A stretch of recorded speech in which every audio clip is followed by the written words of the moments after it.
Welcome to the Slop Temple. We pray this video helps. You need to move fast.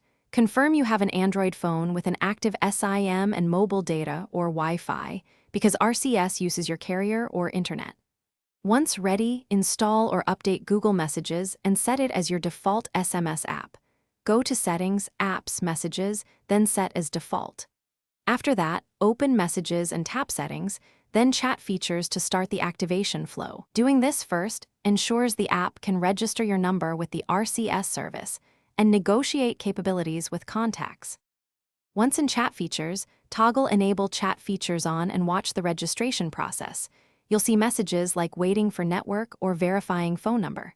Make sure you allow required permissions: SMS, contacts, phone, and network access, so the app can send verification SMS or use data.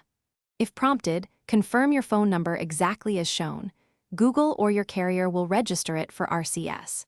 If registration takes a few minutes, remain on Wi-Fi or mobile data. Registration exchanges device capability. You're almost done.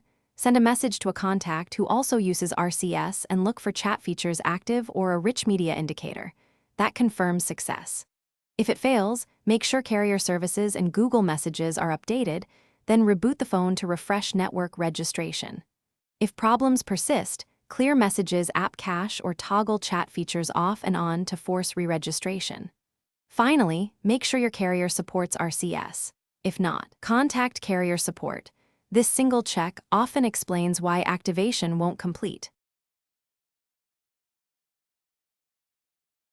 Thanks for watching. Consider subscribing if we helped you.